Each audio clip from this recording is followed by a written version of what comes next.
testy. Yeah, there's two elections tonight. Elections, Wellingborough and Knightswood, I think is what's it called. It's called Kingswood. We're both in England. And I'm just saying, I'm looking. This is a chance for the people to vote on the only issue that matters. That we're heading for anarchy, so we want to try and stop it at least. I know it's too late, because there's only one issue that matters, and that's the change, the way Britain and the West are changing, and the only way at the moment none of the big parties are letting you vote on it. So looking at, first of all, Kingswood, I'll look at their list. I had to look at Gemini for the thing is Kingswood.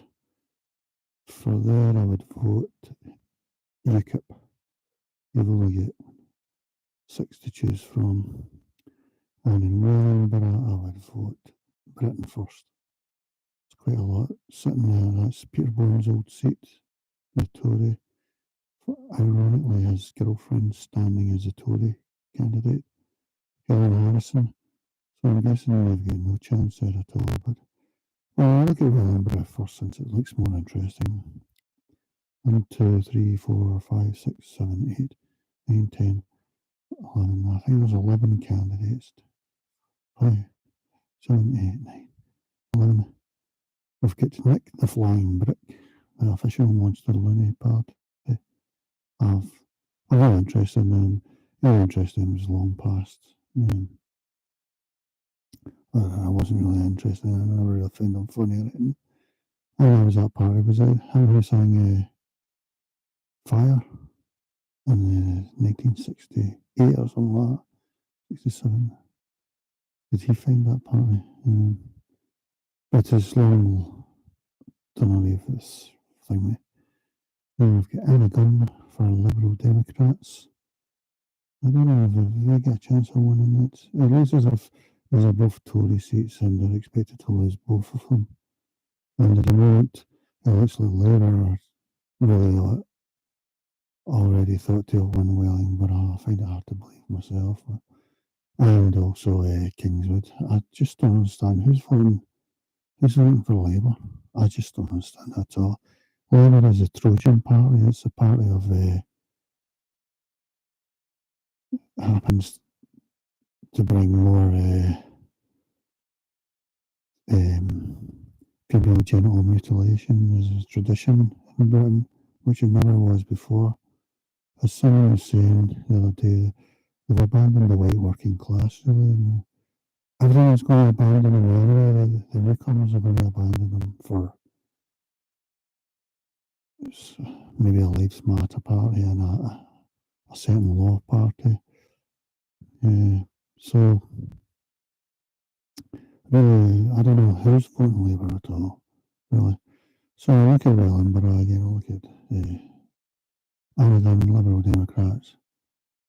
I know they used to win by-elections like this, didn't they? But anymore. In Wellingborough, they've got Benny Beeb for Reform. I mean, Reform is a bit of a fake party, really. They're actually one of these sort of neocon parties, like George Bush or whatever. But they've put an immigration in it with it as well, which of course people, which is good, but they're not good enough for immigration. They want it to be net zero, which last year would have meant something like 600,000 newcomers to Britain, and the year before it would have been like 400,000 newcomers. So that's not good at all, because over the last 2 years we've had about 2.4 million newcomers gross. I think it's maybe even 2.6. And when you think of that, that's like, well, the population's about 70 million now or something, so 2.5 million new people, that's 10%.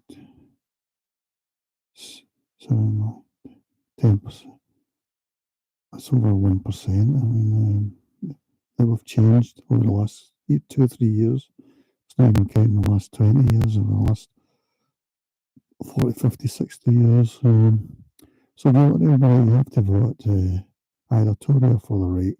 I say Tory only if you usually vote Labour or Greens or Lib Dem or whatever. Because I know how that may be difficult for you mentally. You get used to it, I can assure you. I mean, I wouldn't like Tory. I'd vote anyone on the right. The only left party is the Social Democrat Party. They've got the best policy on this of all, but they hardly stand anywhere. I mean, they should at least stand in by-elections for the publicity. But no. So Barry BP is a sort of big character in Reform. Says some of the right stuff about immigration and that, but not enough really. So I would like to see him win rather than, well, any of the other big ones. We've got Helen Harrison's for the Tories, and that's Peterbone's girlfriend. He left his wife for her. And it is just bizarre because for most of his political career, he used to mention Mrs. Bone as a sort of typical voter in his Parliament speeches. They dumped her for a younger thing. Helen Harrison's. It's just all bizarre. I'll be glad he's gone, really, even though he said some good things about immigration and that. It's just silly. Then the next guy, he's calling himself an independent. And Keith Love, J. Mala Post Mortem. And J. Mala's his mum. And this is everything that's going wrong with the country, really. It's just one example, just madness, really. He stands at a lot of by-elections now, and is Indian, I'm guessing Hindu, I'm not quite sure. That's his mother, Jane Mala. Apparently she was big in, as a journalist and a politician in India. She died last year or something, and he's not happy with how she died suddenly. She was about 63 or something, but for some reason he's British, and I haven't been able to figure out how he ended up British. Because it looks like his mum still stayed over there. His dad was an Indian politician, so I don't know how he ended up British. He started this sort of thing as a love party or something with a friend at Oxford or Cambridge or whatever, guy with a native British name, but he's not on the scene anymore. So maybe it was a bit silly at the start, but now he's standing at every election, and it's just basically it's just one example of everything that's going wrong. In this case, a bit of madness, really. So the next one, the Jam Kitchen Labour. Well, Labour sounds as if they've picked someone who maybe traditional voters can identify with, but it's a waste of time, really.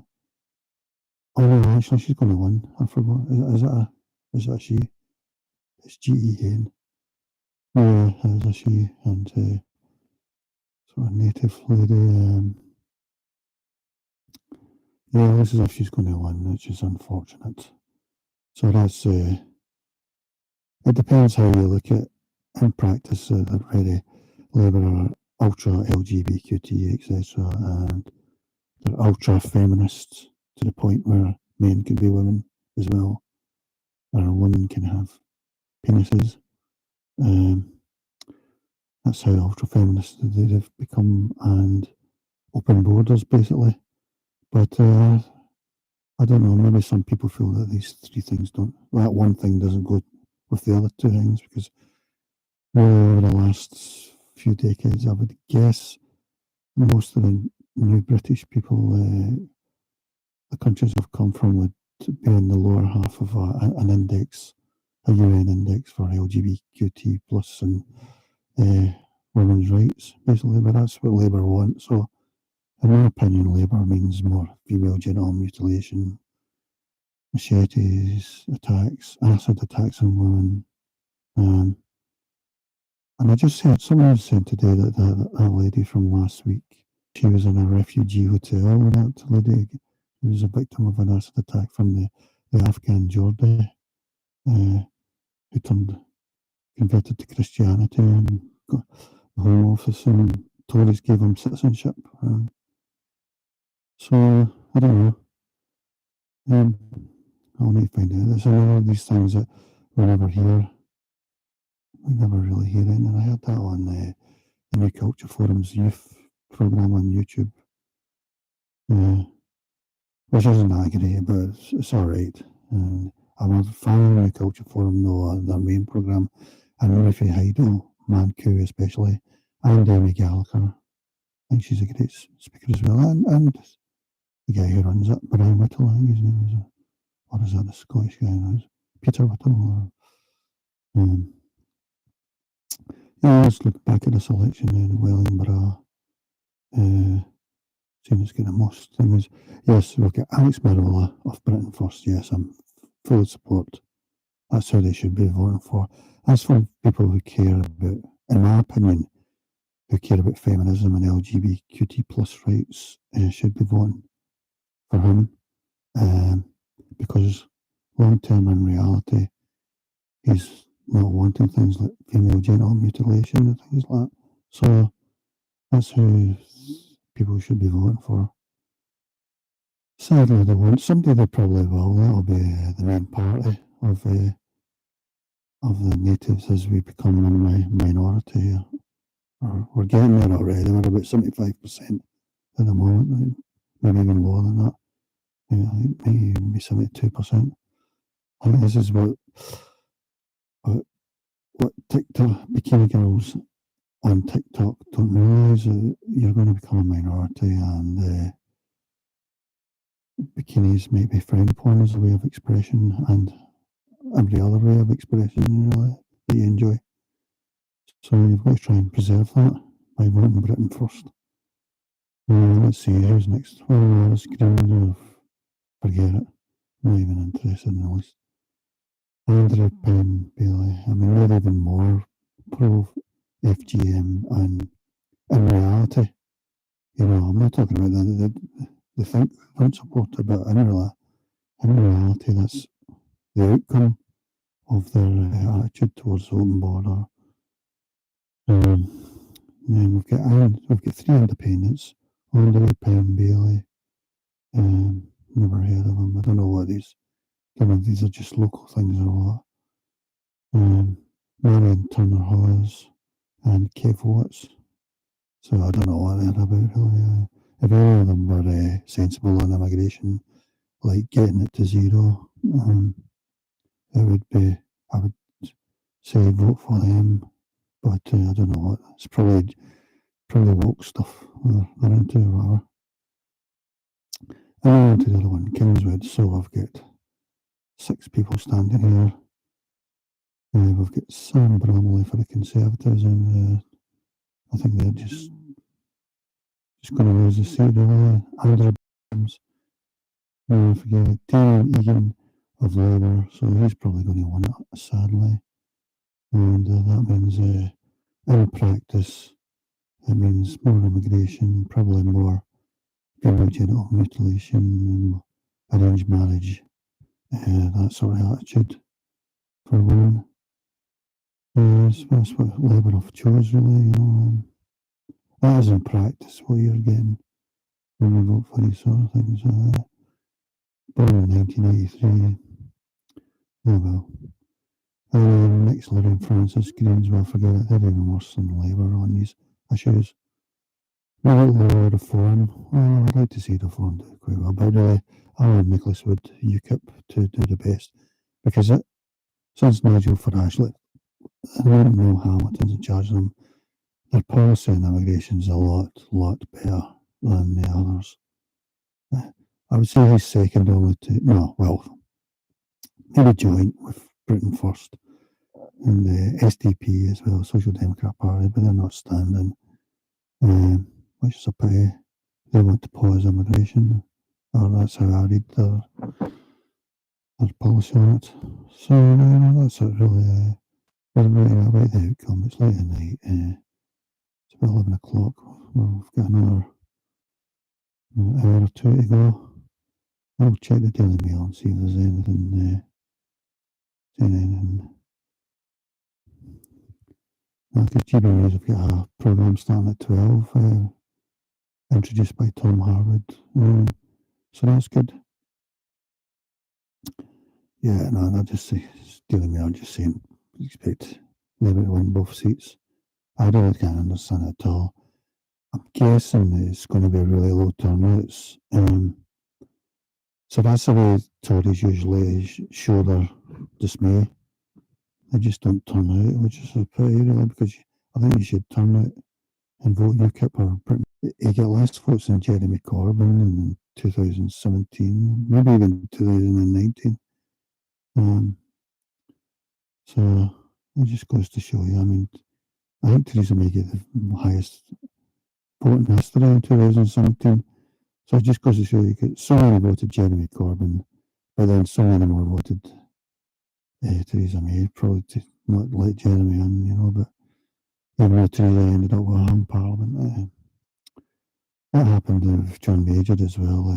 Neil Kinnock get a really big support, but John Major get the biggest because didn't want Neil Kinnock in, basically, I think. Right, that's it. I don't know what's going to happen next. Cheerio.